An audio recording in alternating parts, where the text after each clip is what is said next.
우리가 읽은 이 본문은 성경에 있는 모든 표현과 이야기 중에 가장 감정을 자극하고 감성적이고 영적이며 은혜가 가득하고 하나님께서 우리를 사랑하시고 은혜로우시다는 것이 무엇인지를 설명하는 그런 본문이라 할 수 있습니다. 모니터 조금만 더 줘요. 아주 조금만.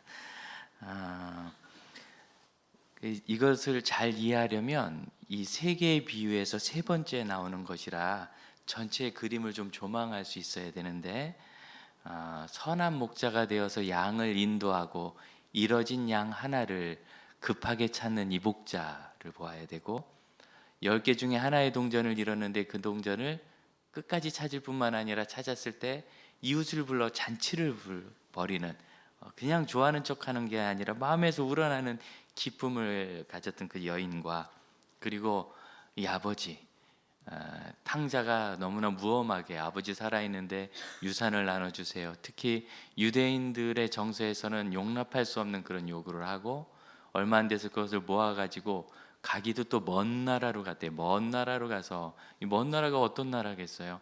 나 아버지 싫다, 아버지의 영향력 싫고 아버지 간섭받고 싶지 않다, 나가는 그런 나라로 가서 거기서 허랑방탕 탕진하고, 허랑방탕하여 탕진했다는 말을 현대어로 바꾸면 이런 겁니다. 아주 방탕하게 해서 돈을 뿌리고 다녔다, 그런 뜻입니다. 탕진하다는 말이 씨 뿌릴 때 쓰는 말이 뿌렸다, 돈을 뿌렸대요. 돈 뿌리고 다 다녔다. 아무리 큰 부자라도 감당할 수 없었을 거예요. 그래서 그것을 탕진한 그런 아들을 기다리고 불러주신 아버지입니다.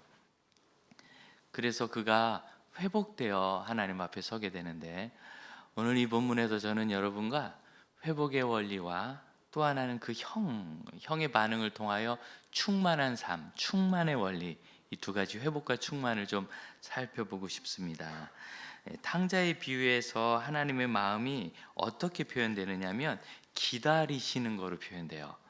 처음 두 비유는 목자가 양을 찾아가고 여인이 동전을 찾는데, 이 탕자의 비유에 나오는 이 아버지 하나님은 기다리시는 분이에요. 저는 이것이 현실적으로 하나님과 우리, 또 우리 가족 관계에서도 우리 부모와 우리 자녀들을 현실적으로 잘 보여준다고 생각합니다. 아이들이 크면서 부모님 앞에서 건강한 관계를 갖지 못하고 바른 삶을 살지 못할 때 사실 기다릴 수밖에 없잖아요. 하나님께서 우리를 기다리시는 거, 하나님께서는 전능하신 하나님이니까 우리를 구원해 주실 수 있고 하나님의 은혜도 주실 수 있고 변화시키실 수도 있어요. 근데 문제는 받아들이냐 하는 문제지요. 제가 교리를 배울 때 신학생 중에 한 명이 손을 들고 박희석 교수님께, 교수님, 그런데 아무 죄도 없는 어린아이들이 죽으면 그건 어떡합니까? 그래서 교수님께서 이렇게 답하셨어요. 그 아이가 죽으면 어떻게 되는 것은 당신이 너무 궁금해하지 말고, 그러나 이건 알자. 어린아이는 순수하고 죄가 없다는 말은 잘못됐다. 내가 보기에는 어린아이는 순수한 죄 덩어리다. 의의가 하나도 없다. 어린애 밥 주면 고맙습니다, 그런 거 보셨어요? 아기가 밤에 저도 보면은 너무한다는 생각이 들더라고요. 엄마가 하루 종일, 심지어 화장실 갈 때도 안 내리려고 그래서 기저귀에 매달고 화장실 가셨잖아요, 엄마들.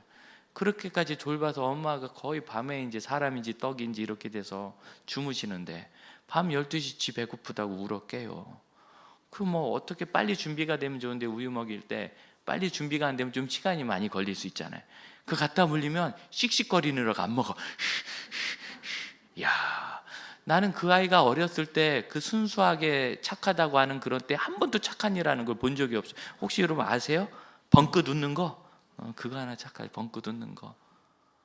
뭔 착한 일을 어디 수아 엄마 둘째가 좀 하든가요? 뭔 착한 일을 걔가 해요? 뭘 가지고 아이는 순수하고 착하다고 여러분 얘기한 거예요?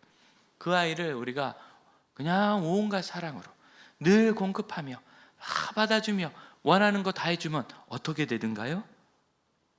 큰일 나죠. 큰일 나죠. 아시잖아요. 그런데 우리 가끔 하나님 앞에 그래요. 내가 원하는 거 다 해주고 나 늘 받아주시라고. 내가 이렇게 괴롭히는데 왜 나를 안 살펴주느냐고. 사실은 나를 괴롭히는 건 나죠. 내가 나를 그렇게 괴롭게 했잖아요. 내가 나를 그렇게 불쌍한 삶이 되게 하고 내가 사람들과 막 함부로 해야 되니까 친구가 안 남는 거고, 부부관계를 내가 지혜롭게 못하니까 부부관계가 파탄나는 거고, 자녀들을 그냥 내 성질대로 하니까 아이가 이제는 조금 머리 크면 엄마랑 말 안 통한다, 아빠는 너무 구식이다, 막 나가는 거 아니에요? 그 모든 것을 어떻게 하나님이 하셨나요? 아니면 옆집 아줌마가 했나요? 그거 다 내가 한 거예요, 내가. 그래 놓고 하나님 앞에 가서 부탁도 아니야, 해달라고 하는 것도 아니에요. 안 해주는 하나님이 나쁘다고. 심지어 너무 웃기는 건, 같이 가다가 부주의해서 교통사고가 났어요. 물론 조심해도 나는 건 나지만 대개는 부주의죠. 더 많이 조심하면 피할 수 있죠. 운전하시는 분은 늘 안전운전해야 되죠. 방어운전해야 돼요. 방어운전이 뭐예요? 다른 차가 뭔가 이상하면 왜 이상해? 나는 바로 가는데 하고 가면서 사고 나는 거예요. 저분이 조는가? 아니면 지금 화가 났는가? 운전하다 화날 수도 있잖아요. 그런 걸 살펴가지고 기색을 살피면서, 참 보이지도 않는 운전자 기색을 살피는. 그런데 또 그게 되죠. 운전하다 보면, 이거 운전하신 분은 알아요. 그게 안 되지 않아요. 웬만큼 돼요. 웬만큼. 그런데 그러지 못하면 사고도 나는 거죠. 그러면 왜 우리 엄마가 다쳤느냐, 왜 내 동생이 이렇게 목숨을 잃었느냐고 하나님한테 화내요. 자기들끼리 다니면서 사고를 내놓고 하나님이 안 지켜줬다고. 생전 하나님한테 뭐 부탁이나 제대로 해본 적도 없는 사람이, 하나님을 제대로 믿어본 적도 없는 사람이 그런 하나님은 없는 거라고. 이게 나는 그분의 아픔은 이해하지만 정말 합당한 일입니까? 아픔은 이해하지만 자기가 평소에 인정도 안 하던 사람한테, 인정도 안 하던 존재한테 왜 나를 안 도와줬느냐, 그런 거 보니까 없는 거다. 그런데 사실 하나님을 만나고 그분이 살아계심을 믿고 알고 인정하는 분은 오히려 그런 고통 안에서 하나님의 뜻을 찾아가지 않습니까? 그러니 내가 모르는 게 문제인데 자꾸 하나님께 그래요. 그리고 우리가 자연스러운 상태 속에서 어린아이니까 선하다 뭐 이러면서 하나님이니까 나를 구원하시고 그 사람을 회개시켜 주셔야 된다. 우리 자신을 보세요. 우리가 우리 아이들 회개시킬 방법이 있고, 삐뚤어 나가는 내 남편 되돌릴 방법이 있는지 없어요. 그 사실은 기다릴 수밖에 없어요. 잘해줘도 안 되고 야단쳐도 안 되고 결국 그가 깨달아야 이것이 바로 되지 않습니까? 하나님께서 계속 메시지를 주시고 깨닫게 하시고 기회를 많이 주세요. 사실 부모님들께서 우리 방황하는 우리 자녀들을 위해서 할 수 있는 가장 좋은 방법은 좋은 메시지를 듣고 좋은 도전을 받을 기회를 계속 만들어주는 거예요. 근데 여러분, 그건 축구 클럽은 아니에요. 축구 클럽에서 좋은 메시지 듣든가요? 오히려 못된 거 배우지 않든가요? 무슨 뭐 잼버리 같은 좋은 어떤 야영 대회 이런 것도 아니에요. 그런데 가면은 막 건강한 기운을 받아 오든가요, 아이들이? 아니요. 그러면 교회 성경학교 보내야 합니다. 교회 수련회 가야 합니다. 거기서 그 말 듣는 거예요. 그렇잖아요. 어디서 듣겠어요, 이 아이들이? 학교 가서 듣겠어요? 학원 가서 듣겠어요? 생각해봐요. 어디 가면 그런 거 듣는 데가 있다. 하나만 저한테 알려줘 보세요. 아무 데도 없어요. 물론 상담 선생님이나 뭐 이런 분들 만날 수는 있지만 그걸 계속 해갈 수는 없어요. 지금 교회 예배나 교회 성경 공부나 교회 수련회 같은 건 늘 있고, 뭐 유치부 때부터 고등학교 3학년까지 꾸준히만 다녀도 여름 겨울에 성경학교 20번도 넘게 하는데요.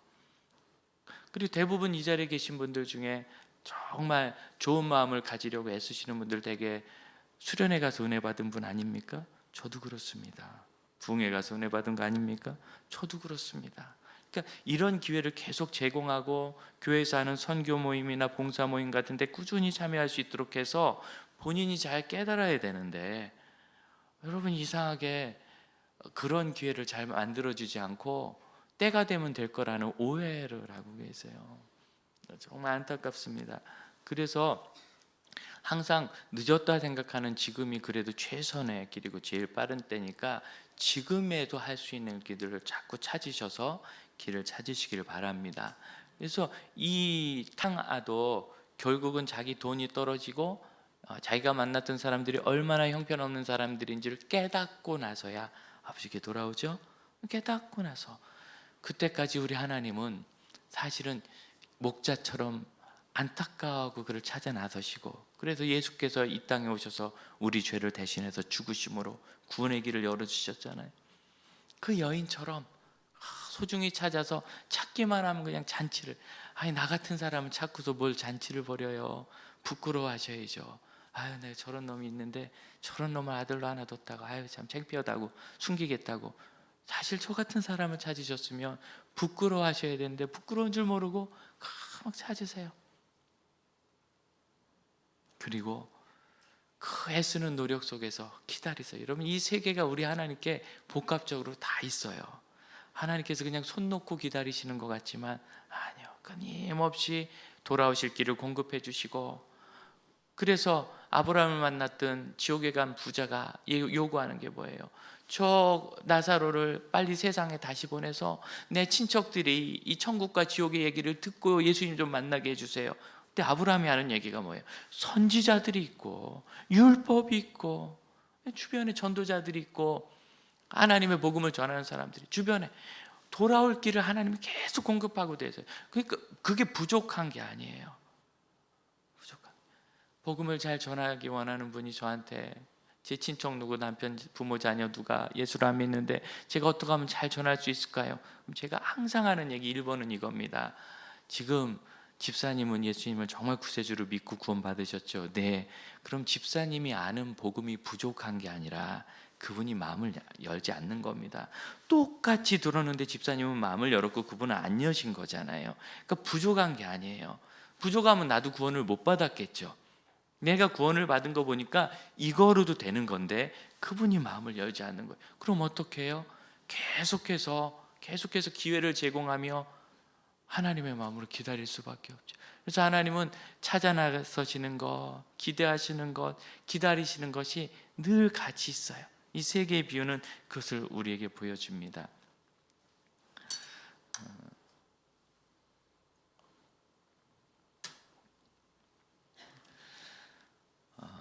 필리비안 씨라는 분이 하나님의 은혜를 우리에게 설명하면서 이 누가복음 15장에 있는 탕자와 비슷한 얘기를 우리에게 들려주십니다. 미국의 한 농촌 지역에 살던 청소년 소녀가 아버지랑 크게 싸우는데 이 아버지가 좀 구식이라고 늘 생각했어요. 크게 싸우고 더 이상은 이렇게 살고 싶지 않다. 보따리 싸가지고 가출을 해버렸어요. 가출을 해서 만난 게 이상한 포주를 만나가지고 그가 몸 파는 여자가 되고, 그러면서 마약에 빠져들고 담배와 술을 하고 그냥 만신창이가 됐어요. 시간이 꽤 지났을 때, 너무너무 추취한 물거리 됐을 때 그 사장이 그 여자를 내쫓아 버렸습니다. 이런 식으로는 안 된다. 몸 파는 일조차 할 수 없게 되고, 그가 우연히 우유곽 하나를 들었다가 거기서 자기가 집을 나올 때의 자기 사진, 소녀일 때 사진, 사람을 찾습니다. 광고를 봤어요. 자기 부모님이 자기를 찾는 증거였어요. 눈물이 났어요. 지금 내 꼴이 이게 뭔가. 우리 집에선 개들도 이거보다는 행복하게 사는데 돌아가자. 집에 전화를 걸었더니 전화를 안 받는 거예요. 전화를 걸어가지고 자동응답기가 돌아가니까, 아빠 나 누군데 나 지금 집으로 가는 버스를 탈 거예요. 버스가 집에 있는 간이 정류장에서 한 20-30분 멈출 건데 나를 받아주실 거면 그때 나를 데리러 와주세요. 아무도 나오지 않으면 저를 안 받으시는 걸로 알고 제가 그 버스를 타고 계속 갈게요. 그리고 버스를 딱 탔는데 아차 싶은 거예요. 멀리 여행 갔을 수도 있잖아요. 그 메시지를 못 들을 수도 있잖아요. 그래도 뭐 여행 가 있으면 자동응답기를 못 들으니까, 아이고 내가 왜 이랬을까. 그래서 또 한량한 자존심에 그럼 다시 받을 때까지 기다리자를 못 하겠는 거예요. 손을 보니까 막 담배찐에 쪄들어서 시큼시큼한, 얼굴도 엉망이고. 미국 버스는 24시간도 갑니다. 36시간도 가고. 밤새 달린 버스가 여기에 도착했을 때 아버지가 있을까? 문을 열었는데 아버지가 있는 정도가 아니라 자기 가족뿐만 아니라 이웃 친구들, 뭐 이모, 고모, 사촌까지 한 수십 명이 거기 막 고가를 쓰고 비애로 분장을 하고 웰컴 붙이고 기다려주는 거예요. 그 딸을 잃어버린 부모가 여행이라는 단어를 알기는 하겠어요. 그 개구리 소년이라고 하는 대구에 5소년 잃어버렸을 때 한 부모가 아마 트럭을 몰면서 먹고 살았던 것 같은데 생계를 다 줬고 트럭에다 내 아들 찾아주세요. 현수막 붙이고 전국을 누볐어요. 여행을 알겠어요. 여행을 모르는 거죠.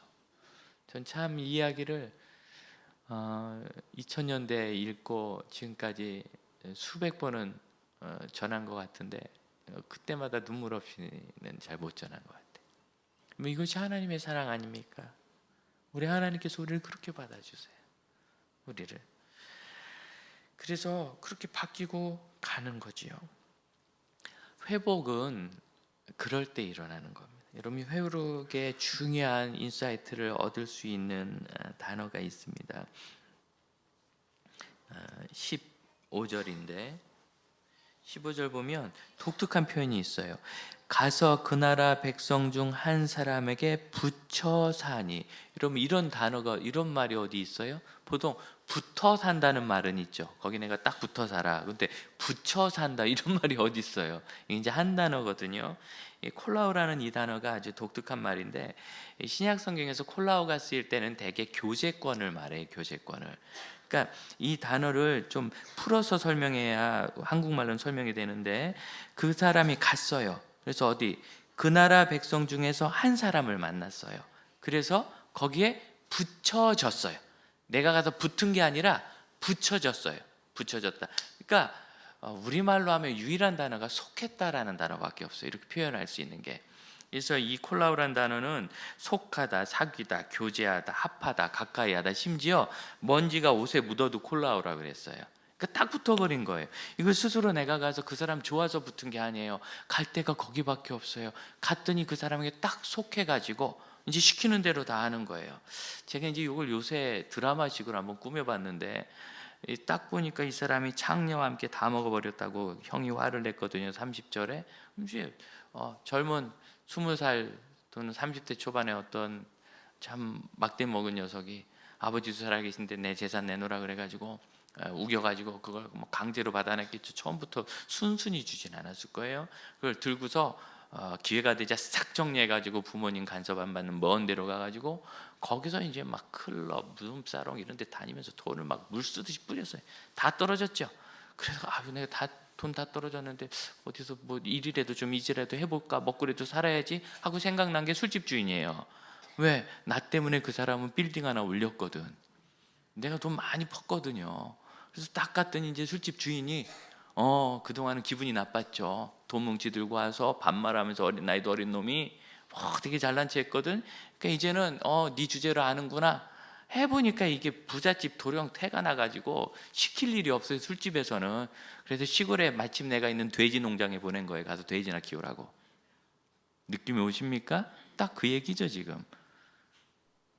그래서 갔더니 처음부터 돼지를 치러 간 게 아니에요.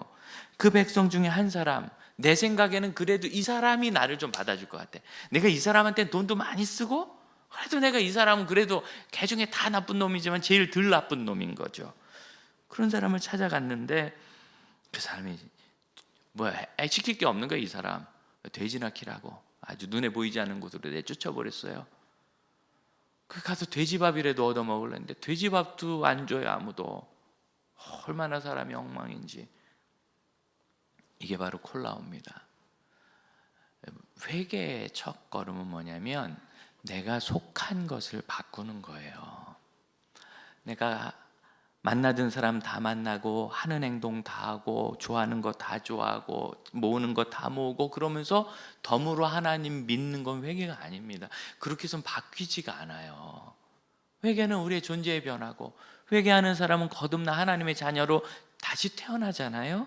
이 태어나는 힘은 내가 좋아하던 것이 무엇이든지 기대했던 것이 무엇이든지 내가 돈을 요만큼만 모으면 내가 저 지위에까지만 올라가면 내가 이 자격증만 받으면 내가 그 사람과 결혼만 하면 내가 이것만 성취하면 이런 좀 긍정적인 이유부터 나도 저런 걸 누려보고 싶어. 난 저런 사람에게 친해지고 싶어. 이런 모든 세속적인 욕망까지 내가 딱 거기 속해 있던 거 그럼 그건 지금까지 나를 결국 망쳤잖아요.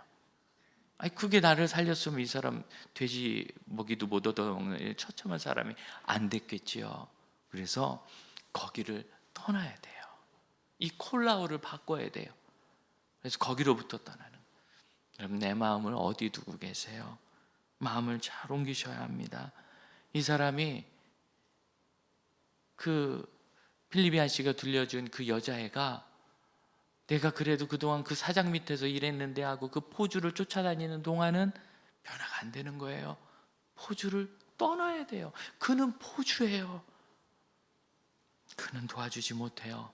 그가 도와줬으면 내가 이런 꼴 안 됐을 거예요. 여러분, 거기는 내 살 길이 아닙니다. 평강이 없습니다. 샬롬이 없는 거예요. 이사야서 26장 3절을 어제 첫날 예배 우리가 나눴는데 다 설명드릴 수는 없고, 궁금하시면 영상을 한번 보시길 바라고요. 그때 주께서 심지가 견고한 자를 평강하고 평강하도록 이끄시리니 이는 그가 주를 신뢰함입니다. 이렇게 말씀이 되어 있는데, 심지가 견고하다. 이 심지, 우리가 심지가 견고하다 하면 마음이 딱 결심이 있고 굳은 의지가 있는 거죠. 근데 이 결심이 무슨 결심이냐가 중요해요. 이 결심이 무슨 결심인가? 이는 저가 주를 의뢰합니다. 신뢰합니다. 신뢰하는 결심이에요. 그러니까 이 결심은 나 이제 내 마음을 지킬 거야. 나는 그 일을 하고야 말 거야. 나는 이 결심을 이루고 말 거야. 이런 결심이 아니라 내 결심은 하나님을 신뢰할 거야. 하나님을 신뢰할 거야 하는 그런 결심이에요. 그런데 이 신뢰한다는 이 말의 어원이 독특합니다. 바타흐라는 이 말은 뭔가 위험한 일이 있어서 그것으로부터 보호를 받기 위해서 부지런히 서둘러 찾아가는 걸 말해요. 더 심각한 얘기가 있어요. 일이 다 터졌어요. 그러니까 막 만신창이가 돼가지고 살려고 가는 말이 또 있어요. 아싸라고, 마싸하죠. 아싸라는 말이 있어요.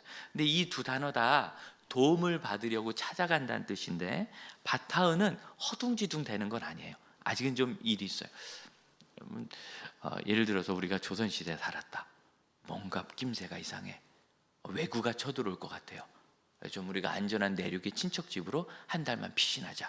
그럼 제가 싹 정리하고 집도 정리하고 못 가져가는 거 어디다 묻고 숨겨놓고, 그리고 가족들 데리고 서둘러 가겠죠.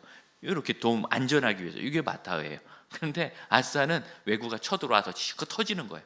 그래서 몸만 급하게 빠져나가는 거죠. 여러분, 우리가 어떤 심지를 가져야 되느냐면 바타흐가 하는 심지를 가져야 되는데, 하나님을 어떻게 의뢰해야 되느냐? 급한 일 다 터지고 이제 와서 하나님 불러요? 물론 그래도 하나님 받아주세요. 근데 이건 문제가 돼요. 그런 사람은 열이면 열다 급한 일 끝나면 조금 있다 감사하다 가더라고요. 고등학교 3학년 아이 엄마가 12월에 교회를 나오기 시작했어요. 토요일마다 학부모 기도 모임에도 오시고, 딸아이가 공부 잘했는데 대학을 떨어졌대요. 그러면서 교회 오겠다고 했어요. 이제 딸은 둘 다 재수하는 아이 엄마인데, 그 엄마가 데리고 와가지고 우리 내 딸도 떨어졌는데 우리 하나님 믿고 기도하자. 하나님 구원하신다. 그래서 와가지고 주일 예배 한 번도 안 빠지고, 특별 집회 있다면 다 오고, 수요예배도 오고, 토요일마다 있는 학부모 기도에도 한 번도 안 빠지고 제일 오래 기도하시고. 그래서 야, 믿음이 제대로 들어갔다 했어요. 그 다음에 하나님의 은혜로 그랬는지 둘 다 합격했어요. 원하는 대학에. 근데 그분이 또 헌금을 다 했어요. 그리고 다시는 안 왔어요. 제가 얼마나 놀랐는지. 금이 좀 오락가락 했으면 제가 좀 민감하게 살폈을 텐데, 너무 철저하게 교회 와서 깜빡 속은 거죠. 그때서 찾았더니 연락도 안 받아요. 이제 우리 애 붙었으니까 그만 가도 돼요. 제가 헌금했잖아요. 이게 끝이에요. 아싸입니다.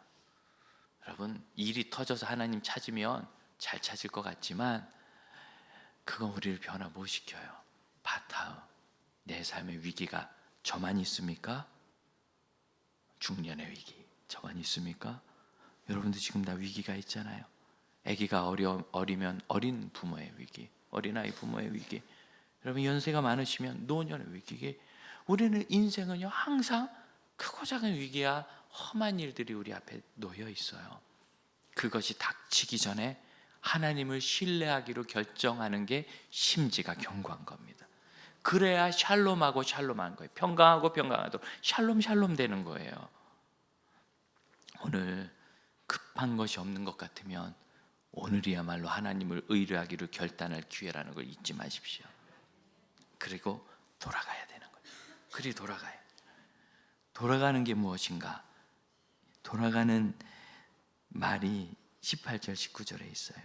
내가 일어나 아버지께 이르기를 내가 하늘과 아버지께 죄를 지었사오니 지금부터 아버지라 아들이라 일컬음을 감당하지 못하겠나이다. 나의 품꾼을 하나로 보소서. 여러분, 이것이 어떻게 읽히십니까? 제가 이 성경을 읽으면서 크게 깨달은 것 몇 가지가 있는데 그 중에 하나 이거예요. 여러분, 이걸 되게 당당하게 읽으세요. 내가 아버지께 돌아가는데 내가 일하고 품삯 받겠습니다. 품꾼 하나로 써주세요. 여러분, 이거 회개가 아니에요. 이건 돌아가는 게 아니에요. 이거 다시 읽어보세요. 예, 그런 아주 세속적이고 여러분의 그 알량한 자존심, 예? 하나님 앞에서 막 막내 아들이 지 잘못 다 해놓고 터져서 도와달라고 하면서도 뭐 아버지 뭐 이거 한 번만 더 도와주면 제가 해볼게, 이런 뻔뻔함, 그게 아니라 다시 보세요. 이 사람의 심령은 정말 난 자격도 없고 나 여기 올 낯짝도 없고 그냥 품꾼만 해주세요. 아버지 딴 건 저는 아버지라고도 안 부를게요. 사장님, 제가 정말 감당이 안 돼요. 그래도 당신이 제일 긍휼이 많은 분인 거 아니까 내가 여기 와서 부탁을 해요. 정말 죽일 놈이에요. 진짜 회개. 여러분, 하나님께 어떻게 돌아가겠어요 지금? 그래서 제가 쟤보다는 덜 나쁜 사람이잖아요. 혹시 이러지 않아요? 내가 그래도 나는 이렇게 하려고 했는데 하다 보니까 잘 안 된 거죠. 하나님 좀 도와주시죠. 혹시 이렇게 오지 않으세요? 사람 관계에서 그런 분이 있어요. 뭐 제가 모르는 사이에 저한테 큰 잘못을 하는 한 2년 후배가 있어요. 전 몰랐어요. 아침 8시에 어디서 만나줘요. 그 뭐 사람들 많이 지나가는 그런 곳입니다. 복도예요, 어디.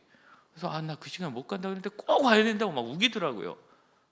그래서 갔더니 거기서 다짜고짜 무릎 꿇고 자기를 용서해달래요. 그래서 뭘 용서해? 일 큰 걸 저지르긴 했더만요, 악하게. 막 용서해달래요. 뭘 용서해? 그냥 무조건 용서하래요. 막 사람들 지나가는데 나 창피해가지고 제가 빚 받으러 온 줄 알 거 아니에요. 그런 식으로 혹시 다른 사람에게 사과하지 않으세요? 내가 사과하면 당신은 받아야 된다는 식으로. 저는요, 목사라서 성도들한테 그런 사과 많이 받아봤어요. 뻔뻔하게 그지없어요. 와가지고 목사님이니까 내 사과를 받으라는 식으로. 그거 받아보는 사람은 압니다. 진실로 이분이 나를 존중하고 자기 잘못을 뉘우치고 자기 잘못을 인정하고 용서를 구하는 건지. 제가 생각해보니까 좀 미안해, 많이 미안한데 자기 조금 미안한 거죠. 그러니까 목사님이니까 사과 좀 받으라고. 그런 거는 목사니까 할 수 없이 이해했지만 사과 아니에요. 이런 사과가 무슨 문제죠? 변화를 일으키지 않아요. 이런 건 변화를 일으키지 않아요. 여러분, 이 말씀을 품꾼의 하나로 써주세요. 너무 당당해. 품꾼은 네가 골라? 여러분, 사장님한테 나를 뽑으세요 하는 거랑 똑같은 얘기 아니에요 이거? 품꾼은 네가 골라. 여러분, 이 사람 보세요. 이 사람이 품꾼의 하나로 쓸만하면 돼지키라고 했겠어요? 넌 자격도 없어. 품꾼도 안 돼. 품꾼도 뭔 소리야. 하지만 이 사람이 지금 얘기하는 게 두 번이나 나오죠. 21절에 또 나와요. 그래서 이 사람은 우리가 그렇게 읽으면 안 되고 정말 진실로 하나님 앞에 회개하는 겁니다. 아버지께 잘못했다고 정말 무자격한 자기를 인정하는 거예요. 여러분, 이게 돌이키는 겁니다. 많은 성도들이 돌이키는 일에 실패하고 있는 걸 제가 봅니다. 이전에 속해 있던 거 떠나지도 않고, 이전에 속해진 거 떠나지도 않고 그냥 콜라하고 거기다 다 붙어 있고, 그러면서 여기다가 체면 칠해야되지 하나 붙이면서 그래도 하나님이니까 이런 날을 받아야죠 라고 뻔뻔하게 얘기하는 거. 이러면 하나님은 사랑이 많으시기 때문에 그거 하나님께 문제 안 되고 맞아요. 그렇지만 나에게 문제가 되는, 또 그럴 거예요. 왜 해결 안 돼요? 이렇게 하면 절제한 자기 부정, 십자가의 나를 못 박는 자기 부정. 여러분, 이것 없이 우리는 변할 수가 없습니다. 출발이 안 돼요. 그리고 그런 마음을 만나면 어떻게 돼요? 마다들이 25절 1처에서 돌아오는데 막 뻑적지근해요. 종을 불러서 물었어요. 27절 대답하되 당신의 동생이 돌아왔음에 당신의 아버지가 건강한 들을 만나. 건강한, 야, 놀라운 날 얘기 아닙니까? 안 아프다는 뜻 같은데 신약 성경에서 이게 건강이라는 단어로 쓰인 건 여기 한 번밖에 없어요. 나머지는 다 그가 온전하다, 뭐 또 바르다 이렇게 번역돼요. 그러니까 이가 바르게 다 회복이 된 거예요. 그런데 지금 큰아들이 일하고 와보니 이렇게 된 거니까 이게 한나절에 다 된 일이에요. 한순간이죠. 여러분, 회복과 충만이라고 할 때 회복은 한순간입니다. 아멘입니까? 회복은, 왜냐하면 여러분이 스스로 회복하는 거 아니에요. 그러면 3박 4일, 5박 6일, 9박 10일, 10년, 20년 걸리죠. 하나님이 회복시키시는 거거든요. 그 아버지가 그를 시키고, 그 아버지가 그에게 새 옷을 입히고, 그 아버지가 그에게 반지를 끼우고, 그 아버지가 그에게 새 신발을 시키고, 그 아버지가 그를 위해서 잔치를 벌여서 선포해 주는 거예요. 회복됐다. 그래서 한순간에 되는 거예요. 이 사람이 하면 그 반지 못 얻어요. 이건 아들의 자격이거든요. 그 옷 못 얻어요. 거짓골로 와가지고 그 신발 못 얻고 잔치도 못하고 뻔뻔하게 이웃을 불러놓고 나 회복됐어 할 수도 없어요. 회복은 하나님이 하십니다. 회복의 원리를 잘 보세요. 속한 것을 떠나야 돼요. 아직도 모르세요? 이 사람이 그 술집 주인을 찾아가고 그 여자애가 그 포주를 찾아가고 그러듯이 우리가 여전히 이 세상에서 나를 도와줄 수 있는 사람 찾아간다고요? 빨리 이걸 떠나셔야 돼요. 두 번째로 철저한 자기 부정으로 하나님께 가야 돼요. 난 정말 자기가 없구나. 그리고 기대하세요. 하나님은 한나절에 회복시키십니다. 그런 건 하나님께 너무나 쉬운 일이십니다. 예수님께서 부활하시는데 3일이 걸린 거 아닙니다. 죽음을 확정하는데 3일이 걸린 겁니다. 부활은 한순간에 이루어졌습니다. 구원은 한순간에 이루어지는 겁니다. 회복도 한순간에 이루어집니다. 또한 이 형의 일을 봅시다. 형이 와가지고 막 분노하죠. 들어가지도 않아요. 그래서 28절 아버지가 나와서 구원해요. 그러지 말고 잘 들어가자. 잘 달래셨을 거예요. 그런데 이제 그가 분노합니다.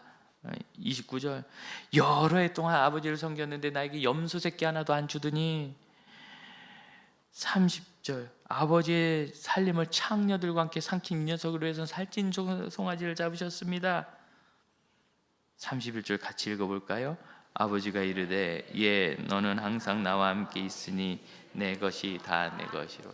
자, 지금 여러분 이 비유는 왜 시작됐느냐면 15장 1절과 2절 때문에 시작된 거예요. 1절 세리와 죄인들이 왔어요. 2절 바리새인과 서기관들이 보니까 속상해. 우린 평생 하나님을 섬겼는데 우리를 이렇게 환영해 주는 것 같지 않고 화 있을진저 바리새인이여 야단만 치시더니 세리와 죄인이 왔더니 막 잘해 주는 거예요. 하나님 섭섭해요. 예수님 섭섭해. 이럴 수 있어요? 그때 예수님이 하시는 게 뭐냐? 충만한 삶을 살라는 겁니다. 여러분 이 사람 진짜 웃긴 게요. 12절 보시겠어요? 12절 맨 마지막 보면 아버지가 결국 어떻게 하느냐? 그 살림을 각각 나눠줬어요. 한 사람에게 먼저 줬어요? 둘 다 줬어요?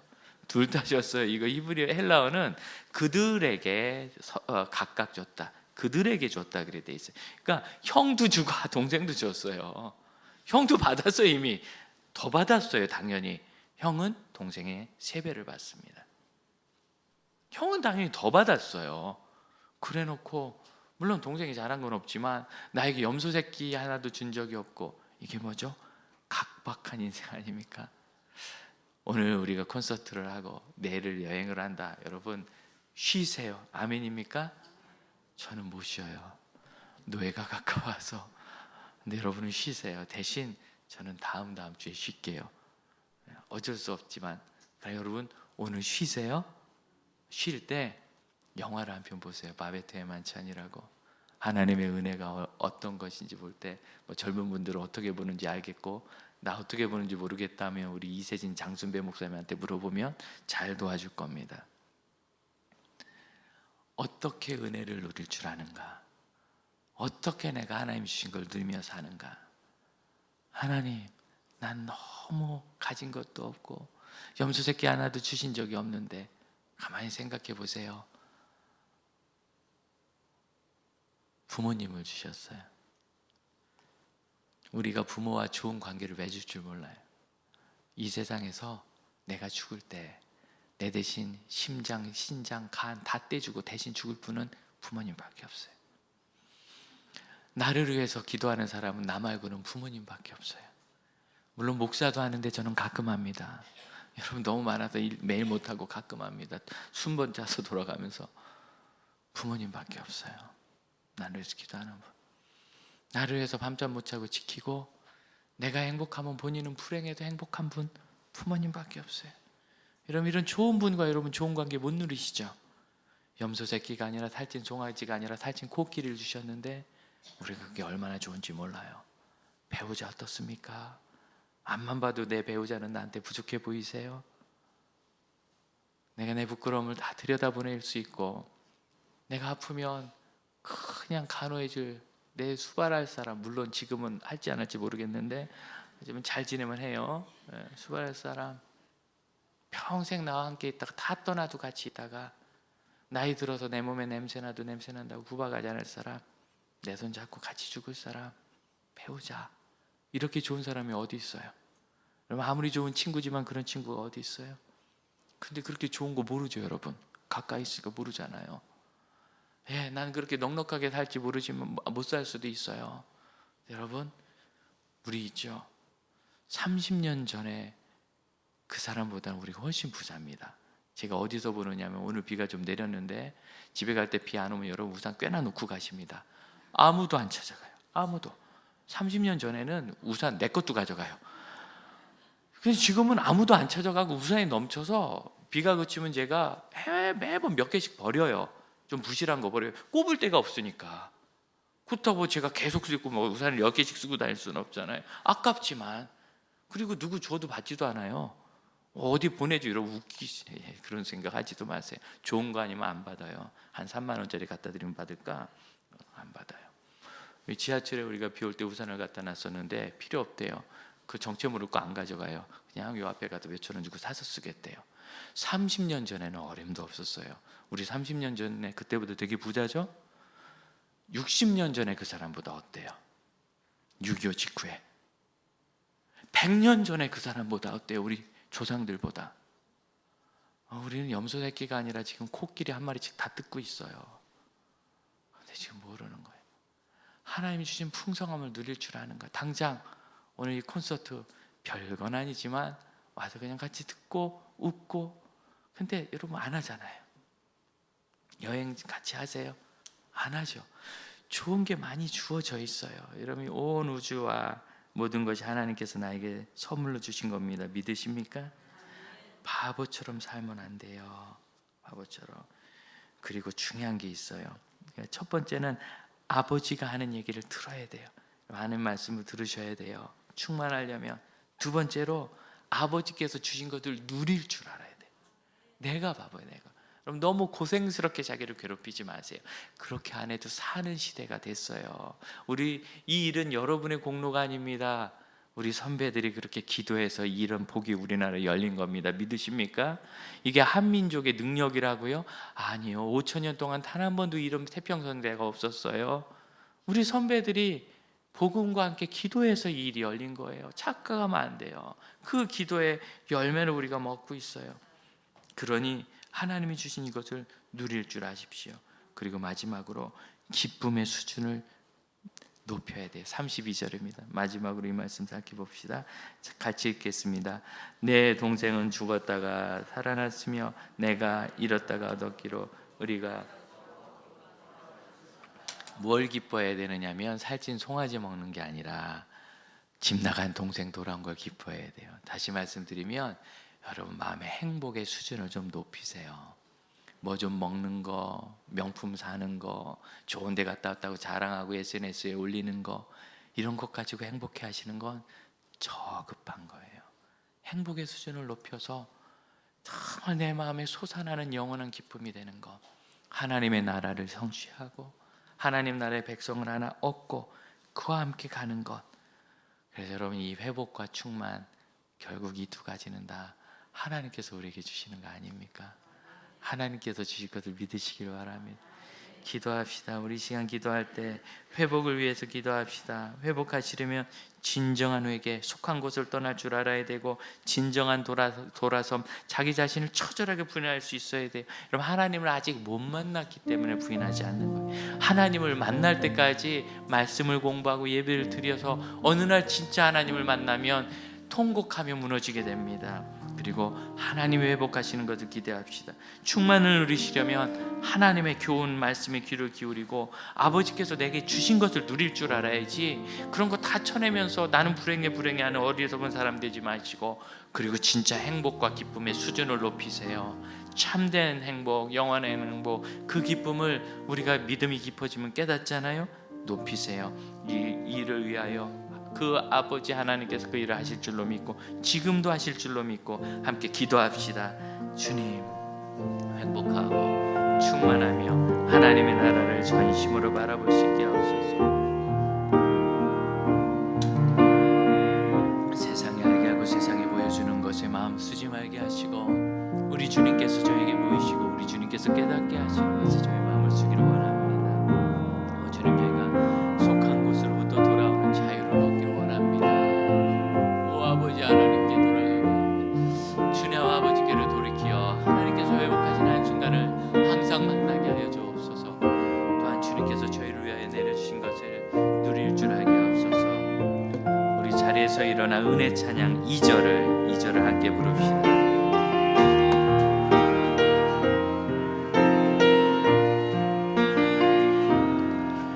내가 이 땅에 태어나 사는 것, 어린아이 시절과 지금까지 숨을 쉬며 살며 꿈을 꾸는 삶, 당연한 것 아니라 은혜였어. 내가 하나님의 자녀로 살며 오늘 찬양하고 예배하는 삶, 복음을 전할 수 있는 축복이 당연한 것 아니라 은혜였어. 모든 것이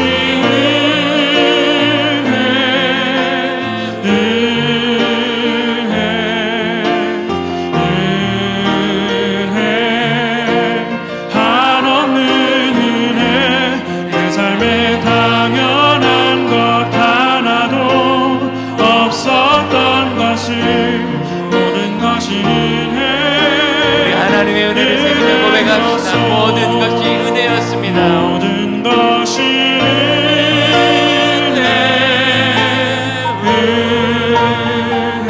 아버지께서 주신 나를 위해 베푸신 한없는 은혜, 내 삶에 당연한 것 하나도 없었던 것이 모든 것이